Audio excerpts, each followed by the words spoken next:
Ndagusuhuje wowe tugiye kubana muri aka kanya. Niba ari ubwa mbere ugeze kuri uyu murongo tuguhaye ikaze. Ukande subscribe, ufungure inzogera kugira ngo tuzajye ucika n'ibyiza tubagezaho umunsi ku wundi. Nawe dusanzwe tubana turagusuhuje cyane kuko uri uw'agaciro gakomeye cyane. Nk'ibisanzwe rero uyu ni wa mwanya wacu mwiza wari kukugezaho ubusobanuro bw'amazina.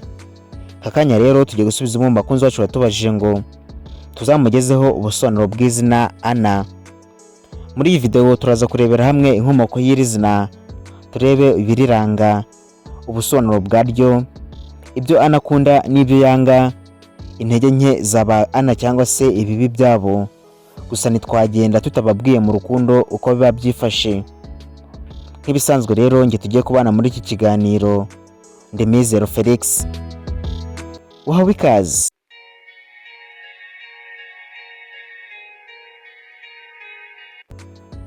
Izina Anna rikomoka ku rurimi rw'Igiheburayo. Ku izina Anna risobanura ubuntu, imbabazi, impuhwe, urukundo rutagira amarembo.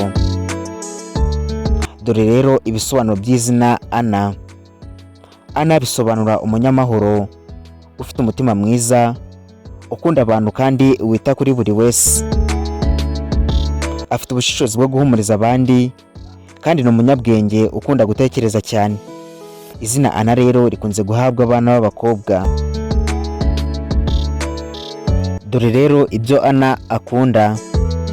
Akunda gukundwa, akazwa no kwitabwaho, gukundana mu ibanga no mu mutuzo. Akunda gufasha abandi no kwita ku mibereho yabo, kunoza ibintu bye neza, perfectionist. Akunda kandi umuryango n'inshuti z'ukuri, ibintu bituje nk'umuziki woroshye, ahantu hatuje n'amahoro. Ngo nubwo rero Anna hari ibyo akunda, ngo gusa hari ibyo yanga mu buzima bwe. Ngo yanga kutizerwa cyangwa kubeshwa, amajwi menshi cyangwa amakimbirane.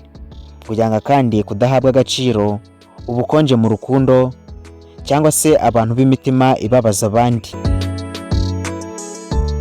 Dore rero intege nke za Anna cyangwa se ibibi byabo mu buzima busanzwe. Akunda kugira amarangamutima menshi, amera nk'umuntu ufite umutwaro kubera gufasha cyane, kumera nk'uhora yikeka, self doubt, gusesengura igihe aharanira gukora ibintu bye neza, kandi intege ze zikunze kwiheba iyo ababaye. Dore rero mu rukundo uko bihagaze. Mu rukundo akunda by'ukuri, atanga byose. Ni umunyakuri, ukunda kwitanga, yubaka urukundo rufite ishingiro, akomeza uwo akunda, amuba hafi kandi amuha isoko y'umutuzo. Ni nuko dusoje, ari nako tugushimira cyane we twari kumwe. Nk'ibisanzwe mwari kumwe nanjye Mizero Felix. Mukomeze kugira ibihe byiza, turabakunda, Imana ibarinde. Bye.